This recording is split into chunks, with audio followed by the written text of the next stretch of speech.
Hello students, welcome to our channel. आज आप लोग को एक नया ही चैप्टर लेके आया हूँ जो कि क्लास 9 का है। गणित मंजीरा का बुक का है, ये न्यू बुक का है, जो न्यू बुक आपका चेंज हुआ है क्लास 9 का। उस चैप्टर का फर्स्ट चैप्टर आज मैं डिस्कस करने वाला हूँ। जो फर्स्ट चैप्टर है that is orienting yourself the use of coordinate. That means अपने आप को चेक करना है, क्या हमें अपने एवरीडे लाइफ की चीज़ों के बारे में हमें पता है या फिर। और ये सारी चीज़ों को हम लोग एक तरह से कोऑर्डिनेट ज्योमेट्री से हम लोग समझेंगे। और कोऑर्डिनेट ज्योमेट्री में हम लोग को पढ़ना क्या रहता है, जनरली हम लोग के पास दो लाइंस होती है, एक वर्टिकल लाइंस होता है, एक हॉरिजॉन्टल लाइंस होता है। ये दोनों लाइन से जो चीज़ें बनती है, फिर यहाँ पे हम लोग देखेंगे जो अब चेंजेस जो किया गया है, ख़ास करके हमारा जो क्लास 9 का जो सब्जेक्ट है, इसमें जो हमारा गणित मंजीरा बुक है, इस बुक में मेनली देखा गया है तो daily life competency based questions पे ही ज़्यादा पे फोकस किया जाता है। ठीक है, तो इसमें हम लोग देखेंगे कि क्या क्या चीज़ें इसमें बताया गया है। क्लियर? मैं रंजीत कुमार आगे की आपको सारी चीज़ें डिटेल से समझाने वाला हूँ, तो बने रहिए क्लास में। वीडियो अच्छा लगे तो लाइक कीजिएगा और अपने दोस्तों के साथ भी शेयर कीजिएगा। नाउ फर्स्ट में हमारा है, हम लोग इसे अच्छी तरह से एक तरह से सिलसिलेवार से हम लोग समझते हैं। स्टार्टिंग से बेसिक से लेके हम लोग टॉप लेवल तक हम लोग समझेंगे। ठीक है, तो स्टार्ट करते हैं। कोऑर्डिनेट सिस्टम होता क्या है? तो कोऑर्डिनेट सिस्टम क्या होता है, दैट मीन्स ये हमें हेल्प करता है। क्या चीज़ का हेल्प करता है? कि हम लोग कोई भी चीज़ें को एग्जैक्ट पोजीशन में फाइंड आउट कर सकते हैं। जैसे हम जिस प्लेस पे हैं, यदि गूगल मैप पे देखा जाए तो लैटीट्यूड और लॉन्गिट्यूड पे जो हमारा पॉइंट आता है, वो पॉइंट हमारा कहलाता है एग्जैक्ट लोकेशन। तो उसी तरह से हम लोग कोऑर्डिनेट ज्योमेट्री को भी समझेंगे कि एग्जैक्ट पॉइंट कहाँ पे होगा। जैसे लोकेशन की बात की जाए, और जैसे मैप में हम लोग यूज़ करते हैं, कोऑर्डिनेट ज्योमेट्री में यूज़ करते हैं, तो गूगल मैप का भी यूज़ हम लोग इसी बेसिस पे करते हैं। चेस बोर्ड में कौन सा आपका टर्न कहाँ पे हमारा चलने वाला है, उस एग्जैक्ट पोजीशन का यदि पता लगाना चाहते हैं तो हम लोग कोऑर्डिनेट ज्योमेट्री का यूज़ कर सकते हैं। सिटी रोड मैप्स में आप देख सकते हैं, ग्राफ पेपर में आप एग्जैक्ट लोकेशन को आइडेंटिफाई कर सकते हैं। इसमें होता क्या क्या है भाई, तो दो लाइन होता है, एक हमारा ये एक्स एक्सिस होता है, एक हमारा वाई एक्सिस होता है। जो हमारा वर्टिकल लाइन, जो खड़ी लाइन होती है, उसे हम लोग क्या बोलते हैं? इसे हम लोग वाई एक्सिस बोलते हैं। ठीक है, और इसे क्या बोलते हैं? ये हमारा एक्स एक्सिस कहलाता है। क्लियर? तो एक तरह से इसे ऑर्डर्ड पेयर में कैसे लिखा जाएगा, तो एक्स वाई, पहला एक्स का वैल्यू रहेगा, देन वाई का वैल्यू रहेगा। आते हैं कुछ, हम लोग चलते हैं अपने इतिहास को ढूंढते हैं। इतिहास क्या बोला था? तो भाई हमारे बोधियान, आर्यभट्ट, ब्रह्मगुप्त, रेंडेस्कार्ट, ये सारे लोगों ने कोऑर्डिनेट ज्योमेट्री का यूज़ किया था। तो भाई कुछ लोगों ने बतलाया कि ज्योमेट्री कॉन्सेप्ट जो है इसी पे डेवलप किया गया, पाइथागोरस थ्योरम को भी इसी पे डेवलप किया गया, जीरो का इंट्रोड्यूस किया गया, प्लस नेगेटिव नंबर्स को भी इसमें दिखाया गया, कोऑर्डिनेट ज्योमेट्री को एस्ट्रोनॉमी में यूज़ किया गया, फॉर्मलाइज किया गया कार्टेशियन प्लेन में, जिसमें चार हम लोग यहाँ पे क्वाड्रेंट पढ़ेंगे, first quadrant, second quadrant, third quadrant, fourth quadrant. तो ये सारी चीज़ें हमारा एंशिएंट टाइम से चलते आ रहा है, कुछ नई चीज़ें हम लोग नहीं सीख रहे हैं। ठीक है, ये पुरानी हमारे साइंटिस्ट ने कर गए हैं ये सारे काम। तो जैसे एक अच्छा यहाँ पे है एग्जाम्पल दिया हुआ है, रियांस रूम एक्टिविटी। इस एक्टिविटी के थ्रू समझिएगा, आई होप ये अच्छे से यदि आप समझ जाइएगा तो आगे आने वाले जो एक्सरसाइज क्वेश्चंस है वो आप अच्छी तरह से सॉल्व कर सकिएगा। क्लियर? तो देखिए, रियांस रूम एक्टिविटी के बारे में हम लोग समझते हैं। रियांस का ये रूम है, रूम में एक बेडरूम है, एक स्टडी टेबल है, कारपेट है, वार्डरोब है, डोर है, प्लांट है, ये सारे चीज़ें रखी गई है। अब ये सारे चीज़ें जब रखी गई है तो एग्जैक्ट पॉइंट भी दिखाया गया है। जैसे बेड का 2 4 दिखाया गया है, मतलब यहाँ से यदि आप इस पॉइंट को आगे आप एक्सटेंड करते हैं तो ये 2 एक्सिस 2 पॉइंट पे जाएगा और यहाँ से 4 पॉइंट पे आएगा। तो इस पॉइंट को ये मार्क किया गया है 2 4। तो पहले हम लोग एक्स एक्सिस का लिखते हैं, देन हम लोग वाई एक्सिस का लिखते हैं। ये प्लांट जो है इसका पॉइंट कहाँ पे है, तो इधर से जाइए 1, इधर से आइए 1, तो ये यहाँ पे आ रहा है, दैट मीन्स प्लांट हमारा 1 1 पॉइंट पे है। डोर की बात की जाए तो यहाँ से 5 और यहाँ से 0, तो ये हमारा डोर जो है 5 0 पे है। कारपेट की बात की जाए तो इधर से आइए 4 और इधर से आइए 2, तो यहाँ पे जो बना हमारा वो कारपेट का एग्जैक्ट पॉइंट बताया गया है। वार्डरोब की बात की जाए तो यहाँ से हमारा गया है 7 और यहाँ से आया है हमारा 1, तो ये वार्डरोब का एग्जैक्ट पॉइंट 7 और सॉरी यहाँ पे दिखाया गया है, तो ये आ जाएगा 7 और 2 दिखाया गया है वार्डरोब का। इसी तरह से स्टडी टेबल का 6 और 4 दिखाया गया है। ये किस किस सिचुएशन में सालनी ने यहाँ पे शो किया है। सालनी यूज़ कोऑर्डिनेट ज्योमेट्री का यूज़ की है सालनी, और हेल्प की है रियांश को समझने के लिए कि उसका नया रूम किस तरह से सेटअप किया गया है।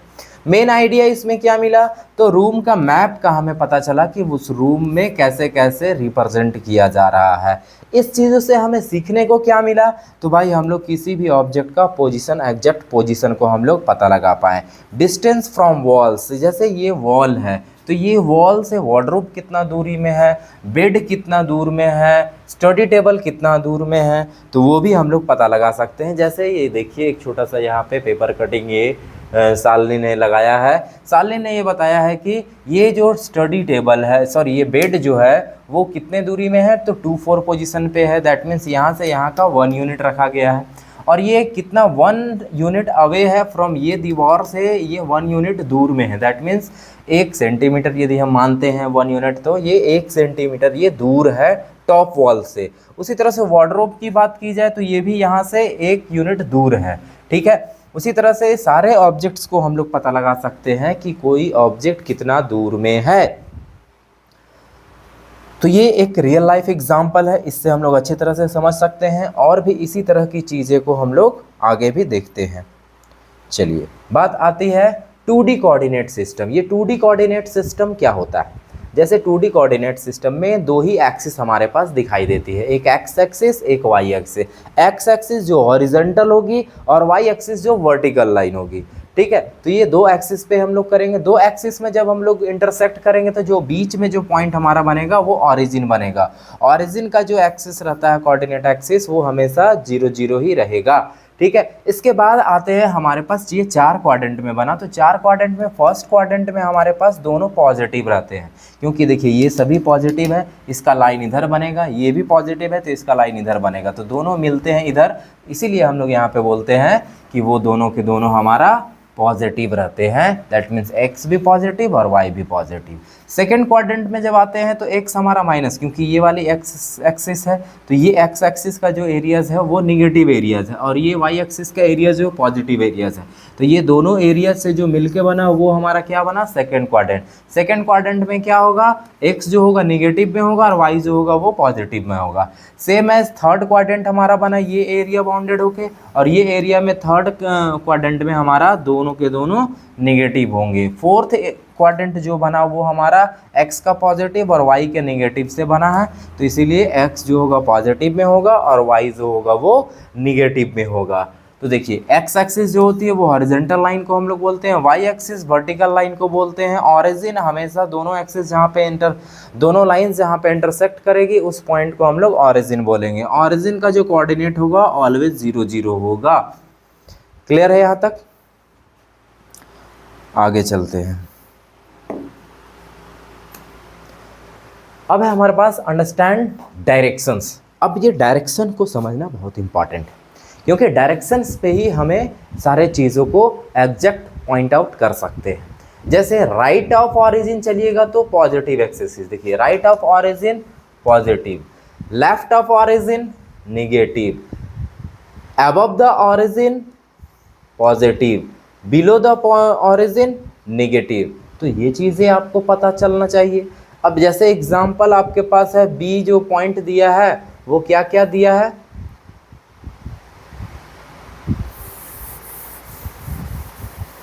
जैसे बी पॉइंट पे क्या बोला है 4.5 और 0, तो 4.5 जो होता है वो हमारा पहला जो वैल्यू होता है वो x का होता है, देन y का होता है।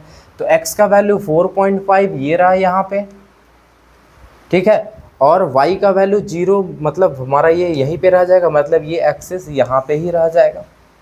इसके बाद 0 माइनस 4.5, तो 0 माइनस 4.5 यहाँ पे आ जाएगा हमारा। फिर h का 0.4, पहला 0 है दूसरा 4 है, तो ये यहाँ पे आ जाएगा हमारा। क्लियर? तो ये आ गया हमारा एग्जैक्ट पॉइंट पे हम लोग लोकेट कर सकते हैं। The sign of the coordinate tell us the direction from the origin. ये कोऑर्डिनेट का जो साइन बताता है डायरेक्शन का, कि वो ओरिजिन से किस ओर जा रहा है। यदि वो अबव जा रहा है तो पॉजिटिव में रहेगा, वहाँ से वो राइट की ओर जा रहा है तो पॉजिटिव में होगा, लेफ्ट और बिलो यदि जाएगा तो नेगेटिव में होगा। क्लियर है? Next, how to write coordinates. अब ये कोऑर्डिनेट्स को हम लोग लिखेंगे कैसे?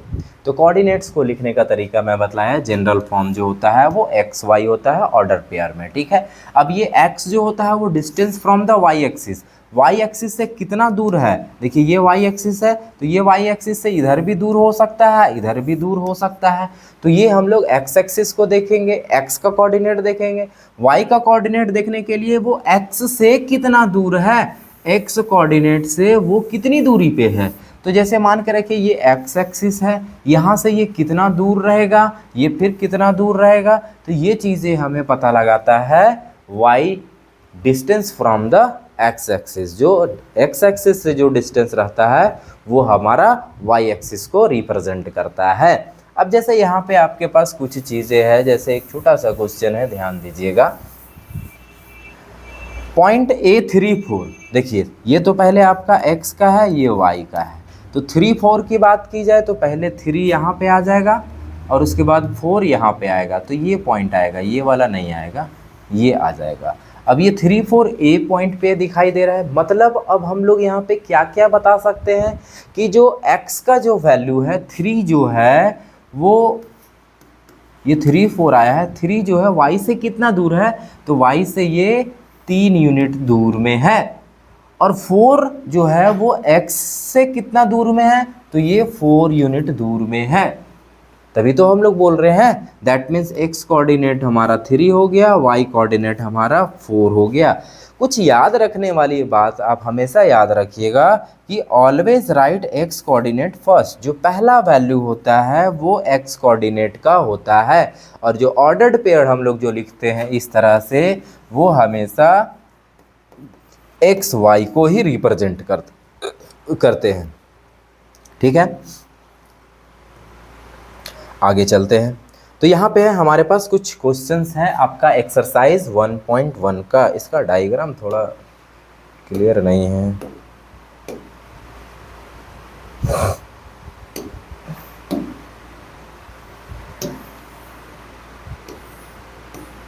आई होप आप लोग को अब अच्छे से विजिबल होगा।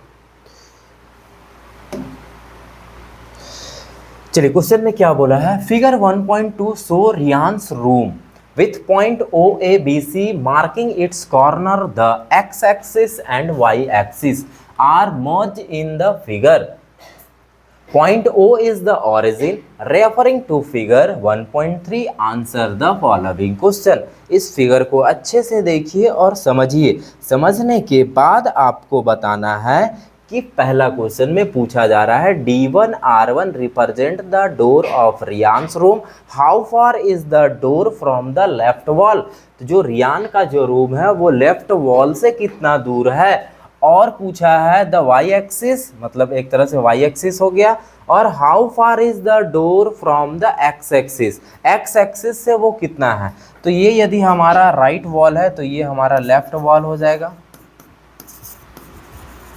क्लियर है, ये वाई एक्सिस है, ये एक्स एक्सिस है। अब आपको बताना है कि जो डी का पॉइंट है,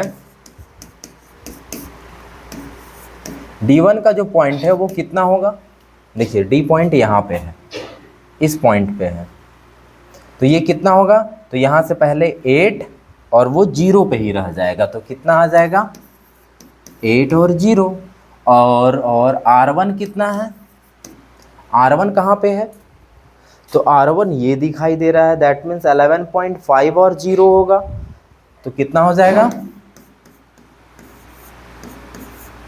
ये तो हमारा कोऑर्डिनेट निकल गया D1 R1 का। अब आपसे पूछ रहा how far the door from the left wall, यहाँ पे जो डोर है, ये डोर जब ओपन होगा तो इस तरह से ओपन होगा, तो ये इस तरह से जब ओपन हो रहा है तो ये डोर पूछ रहा है कि ये लेफ्ट वॉल से ये कितना दूरी पे है, तो यहाँ से ना स्टार्ट हो रहा है, तो यहाँ से ये कितने दूरी पे है, एक तरह से बोला जाए तो how far is the door from the left wall, ये लेफ्ट वॉल से कितने दूरी पे है। तो आई होप आपको ये यहाँ से, और पूछा है फिर how far is the door from the X axis, ये एक्स एक्सिस से कितना दूरी पे है, तो भाई एक्स एक्सिस से तो दूरी पे नहीं है क्योंकि ये ऑलरेडी एक्स एक्सिस पे ही है, तो एक्स एक्सिस का जो डिस्टेंस हो जाएगा वो आपका 0 हो जाएगा। क्या हो जाएगा, how far is the door from the left wall, तो ये लेफ्ट वॉल से कितना दूरी पे है, तो 8 यूनिट पे है। The door from the left wall Y axis कितने दूरी पे है ये, आई होप यहाँ से जब आप चेक कीजिएगा ये वाई एक्सिस है और ये एक्स एक्सिस है, ये एक्स एक्सिस है, ये वाई एक्सिस है, तो ये वाई एक्सिस से कितने दूरी पे है, तो 8 यूनिट पे है। और दूसरा क्वेश्चन पूछा है how far door from the X axis, तो द डोर फ्रॉम द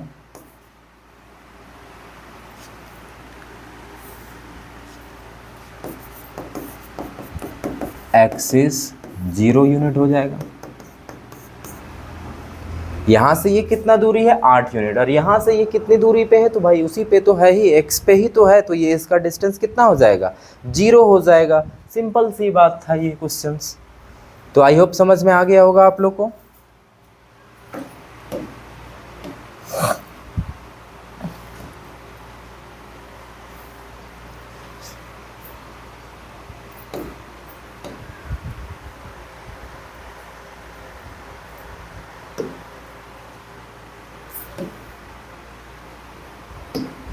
चलिए दूसरा क्वेश्चन आपके पास है, if R1 is the point 11.50, R1 जो पॉइंट है वो 11.5 है।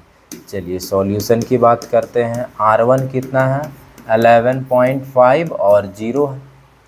हाउ वाइड इज डोर, ये 11.5 यहाँ पे है और 8 यहाँ से डोर खुलता है, तो ये डोर खुलेगा तो ऐसे ना खुलेगा भाई, हाँ जब भी ओपन होगा तो एक साइड से ओपन होता है। तो अब पूछ रहा है ये आगे, हाँ do you wide from the door, ये डोर कितना दूरी पे है, तो कितने दूरी पे है, ये 8 0 पे ही तो है, एक्स एक्सिस, ये इस एक्सिस से देखा जाए तो ये यहाँ से कितने दूरी पे है, ये 8 यूनिट ही तो है, दैट मीन्स द डिस्टेंस में the wide of the door,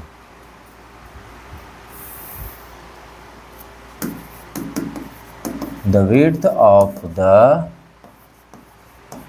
door कितना हो जाएगा, वहाँ से वहाँ तक तो 8 यूनिट है, ये 8 यूनिट है ये।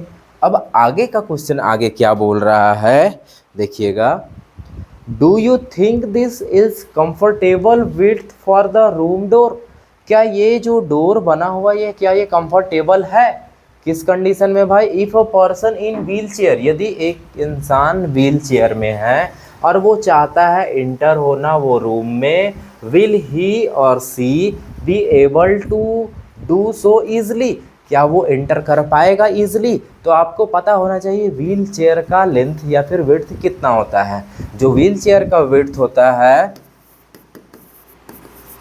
Width of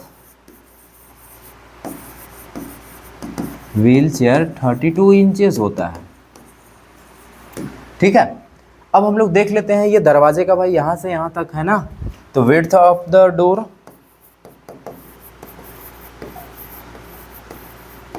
width of door कितना हो जाएगा, ये भाई लास्ट आपका 11.5 है और ये 8 है, तो 11.5 माइनस 8 तो कितना हो जाएगा, 9 10 11 3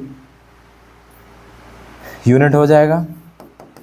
और यहाँ पे बोला है 1 यूनिट इक्वल टू वो होता है हमारे पास 12 inches, 1 unit equal to 12 inches होता है। हमारे पास कितना है भाई, टोटल विड्थ कितना हो जाएगा इंचेस में, यदि हम पूछेंगे तो 3.5 इंटू 12 कितना हो जाएगा, 12 25 60, हाथ में 6, 12 3 36 6 42, दैट मीन्स ये 42 इंचेस है। तब तो भाई ठीक है, वहाँ पे उसको चाहिए 32 इंच ही चाहिए व्हील चेयर को एंटर होने के लिए, और हमारे पास 42 इंचेस है, तो आई होप ये कंफर्टेबल है ना, कंफर्टेबल। तो अब यहाँ पे हम क्या लिखेंगे,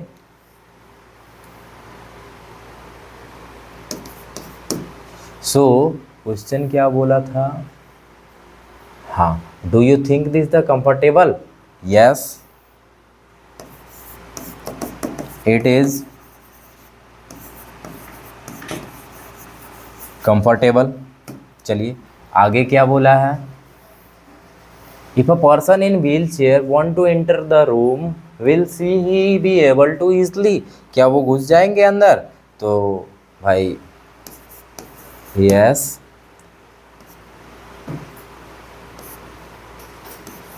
the wheelchair is easily enter through door. I hope आप लोग को समझ में आ रहा होगा, ये चीज़ें क्लियर है, देख लीजिए स्क्रीनशॉट ले लीजिएगा, आप लोग को अच्छे तरीके से समझ में आ रही है जो भी चीज़ें मैं यहाँ पे बतला रहा हूँ। बस ये लेंथ पूछा जा रहा था, और वो पूछा जा रहा था कि ये ईजिली इंटर हो पाएगा या नहीं हो पाएगा, तो आई होप ये अच्छे से इंटर हो पाएगा यहाँ पे, क्लियर। अब हम लोग चलते हैं अगले एक्सरसाइज, अगले क्वेश्चंस पे। नेक्स्ट तीसरा, पहला ये तीसरा आ गया, दूसरा क्वेश्चन इसका यहाँ पे है, ठीक है। दूसरा क्वेश्चन इसको हटाते हैं, ये क्लियर नहीं दिखाई दे रहा है।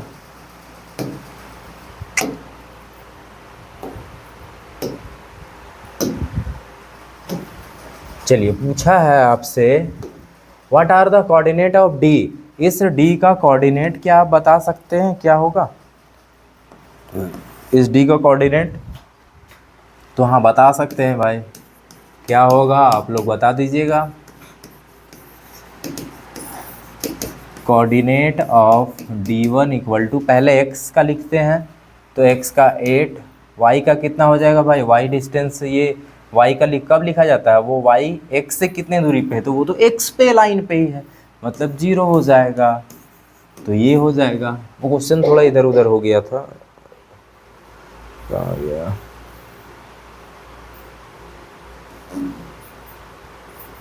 हाँ तो देखिए ये था आपका पहला क्वेश्चन, ठीक है, एक्सरसाइज 1.1 का। ये है फर्स्ट का सेकंड क्वेश्चन, ये है आपका फर्स्ट का थर्ड क्वेश्चंस, क्लियर है।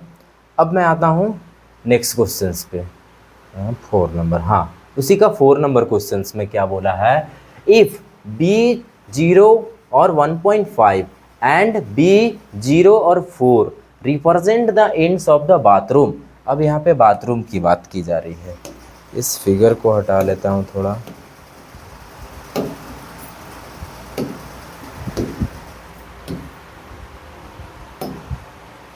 तो बाथरूम है भाई यहाँ पे, ठीक है, और बाथरूम में क्या बोला जा रहा है, bathroom door is the bathroom door narrower और wider than the room door. अब बताइए कि जो रूम का डोर है वो वाइडर है, कि जो आपका बाथरूम का जो डोर है वो वाइडर है या फिर नैरोअर है, ये सिर्फ पता लगाना है और बताना है। तो भाई हम लोग यहाँ पे देख चुके हैं, इस क्वेश्चन में डोर का कितना आया था, 3.5 आया था, डोर का विड्थ कितना आया था width of the door 3.5 unit था। अब हम लोग निकाल लेते हैं भाई कि इसका कितना आएगा। तो विड्थ ऑफ बाथरूम डोर कितना हो जाएगा, देखिए ये वाई एक्सिस पे है, तो भाई यहाँ पे आपका है दिया हुआ था पॉइंट, ये दो कोऑर्डिनेट दिया हुआ था B1 और B2 दिया हुआ था। मतलब B1 की बात की जाए तो कहाँ पे है B1, ये है B1 और ये है B2। तो B1 में है आपका 1.5 और यहाँ पे 4, तो माइनस करेंगे तो क्या हो जाएगा, आई होप 2.5 यूनिट आएगा। अब आप बता सकते हैं भाई बाथरूम जो है 2.5 उसका गेट का है, और जो डोर जो दिया है रूम का, वो बेडरूम का जो दिया था वो कितना था, 3.5 यूनिट था। अब आप बताइए भाई कौन ज़्यादा चौड़ा है कौन ज़्यादा पतला है। तो आप ऑब्वियसली बोल सकते हैं कि ये ज़्यादा ही वाइडर है। तो हम लोग यहाँ पे बोल सकते हैं 3.5 unit is greater than 2.5 unit. So कौन सा है, बाथरूम डोर नैरोअर है या वाइडर है, तो बाथरूम जो डोर है वो नैरोअर है। So the bathroom door is narrower. I hope आप लोगों को समझ में आया होगा, क्लियर है। इसका नेक्स्ट एक्सरसाइज के लिए पहले कुछ और भी चीज़ें आप लोग को समझना पड़ेगा, ठीक है। जैसे मैं अभी बताया था 4 क्वाड्रेंट्स होते हैं। चलिए भाई 4 क्वाड्रेंट्स में आप लोग देख लिए, जिसे हम लोग कार्टेशियन प्लेन बोलते हैं। कार्टेशियन प्लेन की बात की जाए तो ये first quadrant, second quadrant, third quadrant, fourth quadrant. इसमें x पॉजिटिव y भी पॉजिटिव, इसमें x नेगेटिव y पॉजिटिव, इसमें दोनों नेगेटिव, और इसमें x पॉजिटिव y नेगेटिव होता है। कुछ याद रखने वाली बात क्या होती है, देखिए ये साइन की बात की जाए तो ये चारों साइन आप याद रखिएगा। मेमोरी याद रखिएगा, एंटी क्लॉक घुमाना है 1 से लेके इस तरह से, ये एंटी क्लॉक घूमता है, ठीक है। 1 2 3 4 फिर वापस 1 की ओर आएगा, साइन ये रहेगा, ठीक है। बाकी रिमेंबर रखना है all sign change when you move, जैसे जैसे आप मूव कीजिएगा साइन सारे के मूव करेंगे। The Cartesian plane is divided into 4 region are called quadrant. Cartesian plane जो है वो 4 रीजन में डिवाइड होता है, जिसे हम लोग क्वाड्रेंट बोलते हैं, और सारे क्वाड्रेंट का नेम अलग अलग होता है, first, second, third, fourth. Identify the quadrant, इसमें हमें आइडेंटिफाई करना है। तो ये आप लोग के लिए बताना है कि जो पॉइंट Q है उसका वैल्यू -5 है, तो ये आ जाएगा, यहाँ पे आ जाएगा, ये गलत दिया है, -5 यहाँ पे है और 3 यहाँ पे है, तो ये यहाँ पे आ जाएगा Q, ठीक है, जो कि सेकेंड क्वाड्रेंट में आएगा। S की बात की जाए तो 3 -5, 3 और -5, 3 -5 यहाँ पे आएगा ये, ठीक है, इस पॉइंट पे आएगा। उसके बाद बोला जाए P4 6 है, P4 6 है, मतलब P का पहला वैल्यू 4 और दूसरा वैल्यू 6, तो यहाँ पे आ जाएगा हमारा। इसके बाद बोला है R जो है -3 -4, तो पहले -3 x एक्सिस पे और y एक्सिस पे ये 4, तो यहाँ पे आके ये मिल जाएगा, ठीक है। तो इस तरह से हम लोग क्वाड्रेंट के पॉइंट को लोकेट कर सकते हैं। लुक एट द साइन, आप साइन देखिए तरीके से, और उसके बाद उसे कोऑर्डिनेट में हम लोग क्वाड्रेंट में पुट करेंगे। प्रैक्टिस क्वेश्चन ये रहा आप लोग के लिए, ये क्वेश्चन आप प्रैक्टिस कीजिएगा और इसी तरह से कार्टेशियन प्लेन पे आप लोकेट कीजिएगा। Practice more to become a quadrant expert, यदि आप जितना ज़्यादा प्रैक्टिस कीजिएगा तभी आप क्वाड्रेंट के लिए एक्सपर्ट होइएगा। तो आगे आते हैं, स्पेशल केस की बात की जाए तो स्पेशल केस में क्या क्या होता है। तो स्पेशल केस में हमारे पास बस ये 4 कार्टेशियन होते हैं। 4 कार्टेशियन पे हमारे पास एक एक्सिस 0 दे दिया जाएगा। उस केस में आप कैसे लोकेट कीजिएगा, जैसे मान के रखिए आपके पास है -4 और 0, इस केस में क्या दिखिएगा, तो -4 एक्स एक्सिस को दिखिएगा यहाँ पे, ये रहा पॉइंट, और y 0 यहाँ, मतलब जो x एक्सिस का जो वैल्यू रहेगा वही वैल्यू आपका आएगा -4 0। जैसे मान कर रखिए 0 4 रहा, तो आप क्या कीजिएगा, तो पहले एक्स एक्सिस का वैल्यू 0 हो गया यहाँ पे, वाई एक्सिस का वैल्यू 4 मतलब यहाँ पे, तो ये आंसर यहाँ पे आ जाएगा। तीसरा आपका मान के देखिए 5 0 आ गया, एक्स एक्सिस का वैल्यू 5 आ गया तो भाई यहाँ पे आ गए 5, वाई एक्सिस का वैल्यू 0 है मतलब यहाँ, तो एग्जैक्ट एक्स एक्सिस पे ही जो मार्क हुआ है वही रह जाएगा। जैसे मान के रखिए 0 और -3 रह गया, एक्स एक्सिस जो है वो आपका 0, वाई एक्सिस जो है वो -3, तो -3 यहाँ पे आ जाएगा, तो ये पॉइंट आ जाएगा। तो इस तरीके से हम लोग डिनोट कर सकते हैं। जब हमारा वाई एक्सिस 0 रहेगा तो एक्स एक्सिस पे ही वैल्यू रहेगा, और यदि एक्स एक्सिस का वैल्यू 0 रहेगा तो वाई एक्सिस पे ही आपका ग्राफ कट करेगा। ऑरिजिन हमेशा 0 0 रहता है। चलिए फिर से आती है रियल लाइफ एप्लीकेशन की बात आती है, जहाँ पे हमारे पास इस तरह की कुछ क्वेश्चंस रहते हैं जो हम लोग अभी देख चुके हैं। D1 R1 इस तरह से हम लोग देखे थे, लोकेट करने सीखे थे, विड्थ ऑफ द रूम निकालने सीख रहे थे, व्हील चेयर का मूवमेंट इम्पॉसिबल हो रहा था वो देख रहे थे, कौन सा डोर वाइडर था वो हम लोग देख चुके इस तरह से क्वेश्चन से, डोर का विड्थ कितना होगा भाई हॉरिजेंटल, वो वॉल से कितना दूर रहेगा, वो लेफ्ट वॉल से कितना दूर रहेगा, वो सब चीज़ें हम लोग देख चुके हैं अभी के क्वेश्चंस में। डिस्टेंस फार्मूला की बात आती है, जैसे दो पॉइंट है, ये दोनों पॉइंट के बीच का ये डिस्टेंस कितना होता है वो यदि निकालना हो तो डिस्टेंस इक्वल टू हम लिखते हैं, या फिर आप बोल सकते हैं d² is equal to x2 minus x1 का whole square plus y2 minus y1 का whole square, y2 minus y1 का होल स्क्वायर, और ये d² था तो d इक्वल टू हो जाएगा √x2 माइनस x1 का whole square plus y2 minus y1 का होल स्क्वायर। ये फॉर्मूला यहाँ पे है आपके पास, ठीक है। चलिए अब बात करते हैं हम लोग, ये बोधयान पाइथागोरस थ्योरम क्यों बोला जाता है। तो बोधयान ने ये पाइथागोरस थ्योरम को इसी पे बताया था कि जो c² जो होता है, जो सबसे लॉन्गेस्ट साइड होती है, वो किसके इक्वल होता है, तो square of the sum of two sides, that mean this is the foundation of the distance formula. तो यहीं से ये डिस्टेंस फार्मूला हमारा आया था। इसका यूज़ हम लोग कहाँ करते हैं, तो लेंथ फाइंड आउट करने के लिए यूज़ करते हैं, ज्योमेट्री में यूज़ करते हैं, मैप्स में यूज़ करते हैं, नेविगेशंस में यूज़ करते हैं। डिस्टेंस कॉन्सेप्ट जो होता है वो एक पॉइंट्स पे होता है, और पॉइंट दूसरे पॉइंट्स पे हम लोग कंपेयर करके तब हम लोग डिस्टेंस फार्मूला यूज़ कर पाते हैं। The distance formula is the algebraic form of Baudhayana rope stretching idea. Baudhayana ने एक रोप स्ट्रेचिंग आइडिया दिया था, उस आइडिया से ही हमारा डिस्टेंस फार्मूला का एक तरह से बोला जाए तो रेडी किया गया था।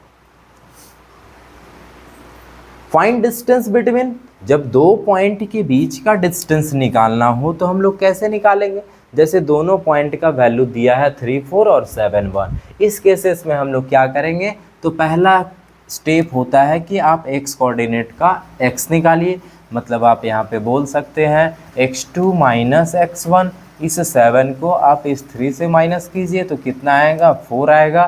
फिर उसी तरह से ये 1 में 4 को माइनस कीजिए तो कितना आ जाएगा, 3 आ जाएगा, ठीक है। ये दो वैल्यू आ गया। अब इस दोनों वैल्यू को हम लोग ऐड करके क्या करेंगे, ये -3 आएगा, यहाँ पे ये गलत है, यहाँ पे हो जाएगा 1 माइनस 4 इज इक्वल टू -3।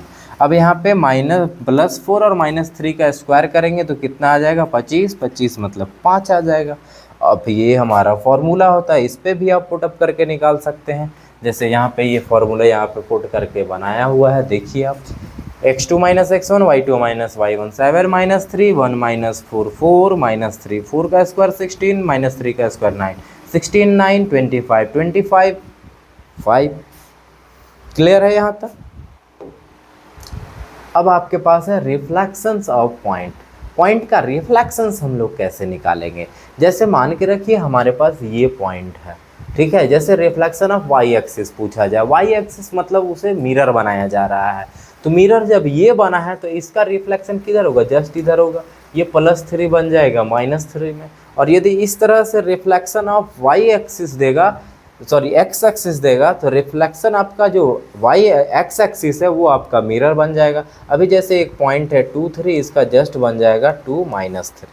तो ये चीज़ें ध्यान रखिएगा, जिसे मिरर बनाया जाएगा उसी का वैल्यू चेंज होगा, सॉरी जिसे मिरर बनाया जाएगा उसका वैल्यू चेंज नहीं होगा, दूसरे एक्सिस का वैल्यू चेंज होगा। जैसे इसमें y पे मिरर बनाया गया है तो y का वैल्यू सेम रहेगा, सिर्फ x का वैल्यू चेंज होगा।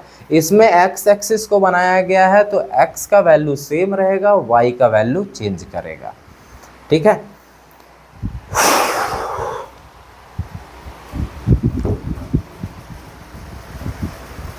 चलिए क्विक फॉर्मूला रिकैप कर लेते हैं थोड़ा हम लोग। ठीक है, जैसे क्या क्या है, हमने क्या क्या देखा, कोऑर्डिनेट जो ओरिजिन पे होते हैं वो 0 0 होते हैं, एक्स एक्सिस पे a 0 मिलेगा, वाई एक्सिस पे 0 भी मिलेगा। डिस्टेंस फार्मूला हम लोगों ने देख लिया, d = √x2 - x1 का whole square plus y2 - y1 का होल स्क्वायर, ये फार्मूला हम लोग देख चुके हैं।